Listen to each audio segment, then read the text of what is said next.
Nous voici, soyez bienvenus. L'évangile de Dieu notre Seigneur, l'évangile de Jésus-Christ. Aujourd'hui, nous sommes en face du Saint-Évangile selon Saint Luc, chapitre 21. Dieu, il est beau. Jésus nous parle.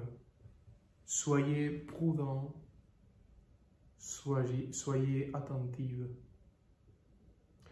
Toute cette beauté que vous voyez, un jour disparaîtra. Donc, plein du monde va dire, moi je suis le Messie. Plein du monde va dire, je suis l'élu par Dieu pour vous guider. Faites attention. On a quelqu'un qui nous guide, qui nous fait marcher, qui est notre bon pasteur, Jésus. Il nous aime davantage. Il a sa présence ressuscitée dans notre cœur. Au milieu de notre cœur, il est vivant, il est présent, il est beau. Il habite là, dans vos cœurs. Laissez-vous guider pour lui. Laissez-vous guider par lui, qu'il vous donne la foi, l'espérance, l'amour pour tellement aimer les autres. L'évangile d'aujourd'hui, il peut nous donner peur, parce qu'il parle des moments derniers, de la fin. Écoutez, c'est là qu'il nous faut, à vous et à moi. Qu'est-ce qu'il nous faut? Être fidèles. Aimer Dieu, notre Seigneur, avec tout notre cœur, toute notre âme. Lui donner tout. Avoir une relation d'affection, d'amour permanent. Parler avec lui.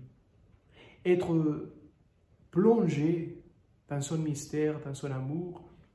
Depuis le début, le matin jusqu'au soir, parler avec lui comme un ami, comme un bon ami. Tout le reste viendra après. Une fois on expérimente la paix, la foi, la présence, l'amour de Dieu, tout viendra avec lui. Je vous assure, tout viendra avec lui. Et on a besoin de lui aussi pour nous donner, pour aimer les autres jusqu'au fond.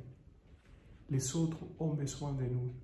Mais qui nous donnera vraiment cela qui s'appelle la charité? C'est quoi la charité? C'est la présence de Dieu lui-même, par son esprit, dans le cœur, qui nous pousse à aimer avec l'amour même de Dieu aux autres, et surtout à ceux qui souffrent. Regardez la situation actuelle. Il y a tellement de souffrances en Afrique, ici même au pays, en Europe, ici même, chez nous, en Amérique latine. Il y a tellement de souffrances, partout, partout. À Moyen-Orient, regardez la situation. Il faut agir. Il ne faut pas rester comme ça. Il faut agir. Il faut tout faire pour leur aider. Pour les aider, il y a tellement du monde qui a besoin de nous. Et si on ne peut rien faire, tu dis, non, je ne peux rien faire. Tu peux offrir ta vie, tes problèmes de chaque jour, les offrir par amour et prier pour eux. Mais aussi, tout cela que tu pourras faire pour aider les plus pauvres, ceux qui n'ont rien, fais-le, s'il te plaît. Que Dieu te bénisse, que tu restes fidèle à celui qui a été fidèle à toi depuis toujours, que tu sois un homme, une femme de prière, toujours. Que tu puisses expérimenter l'Eucharistie, la confession, la vie de Dieu. Il est beau, il est beau. Que Dieu te bénisse au nom du Père et du Fils et du Saint-Esprit. Amen.